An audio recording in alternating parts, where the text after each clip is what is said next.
Hi, I'm Marilyn Reyes, sharing to you about coronavirus pandemic lessons, the current issues in global economy, COVID-19 in economic crisis. The world is affected by economic crisis. It affects the big and small businesses because of lockdown. Walang pagkain, walang income, mga area na naapektuhan ay dumadami. Maraming mga na-isolate, gano'n din mga depressed. Makakita natin sa maraming lugar. Ang mga immune system ay humihina dahil sa napakaraming pagkakamatay dahil sa problemang ito.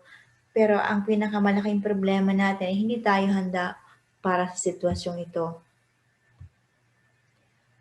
So the reason why most affected are the low-income earner families dahil walang mga emergency fund of at least 3 to 6 months, hindi aware sa financial foundation, hindi din aware sa effect ng inflation o pagtaas at pagbaba ng value ng ating mga kaperahan. Tayo ay naka-focus kung ano yung pangailangan natin ngayon. Hindi natin iniintindi yung para sa kinabukasan, sa ating pagtanda, sa ating mga difficult situation na mangyayari. Hindi din tayo aware kung paano ang money ay working against us. How to compute the emergency fund. In this computation, for example, 30,000 times 6 months equals 180,000. Pwede itong iset aside, for example, in 3 years. Mga sources of income can be from the unexpected bonuses. For example, if you are working, you have 13-month pay, then your longevity,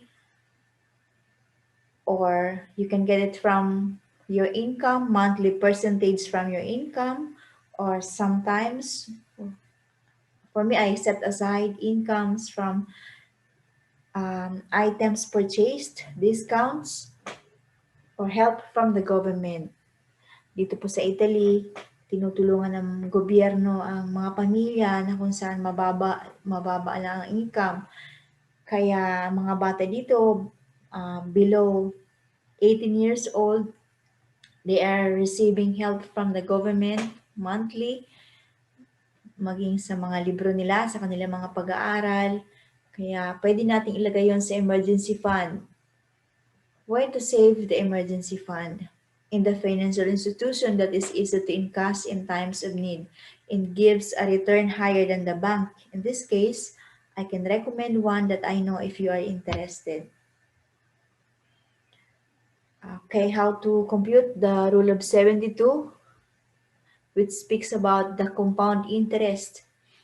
Rule of 72, divide by the percentage. In this example, 3%, your money will double in 24 after 24 years. 72 divided by 6%, your money will double every 12 years. 72 divided by 8%, your money will double after 9 years. In this example, the higher interest, the lower the year your money will double. 72 divided by 12% equals 6 years.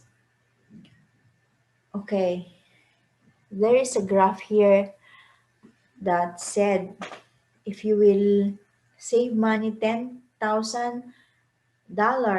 in a year, putting in a 12% interest, every 6 years, your money will double. So if you are 20 years old today and save 20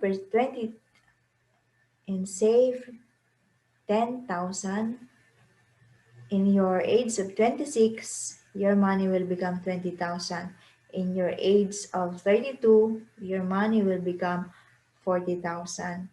Same with the lowest interest. But how money is working against us? If we don't have emergency fund for unexpected emergencies, You are forced to swipe credit cards to pay for it, like hospital bills, tuition fees, electric bills, calamity emergencies. Kagaya po sa Pilipinas, laging tinatamaan ng bagyo. Sa mga panahong ito, ang matindi ay ang ating pandemic na hinaharap. Kaya dahil sa mga sitwasyon na hindi natin inaasahan, napipilitan tayo na gamitin yung mga credit cards. Ang credit card ay may mga monthly interest of 3.5%. So if you will multiply this in 12 months for equals 1 year, it is a big interest to pay. That's where credit card companies earned a double income against us.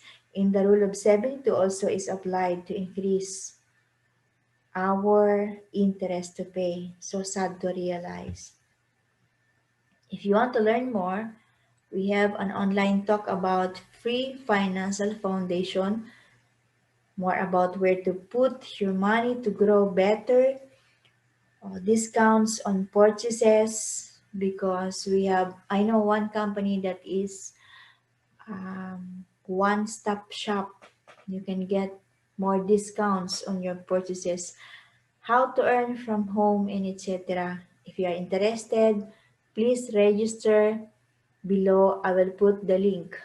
If you learn today, apply right away. Reaching the place you never been is going somewhere you never seen. Having the things you never had is doing something you never did, by Albert Einstein.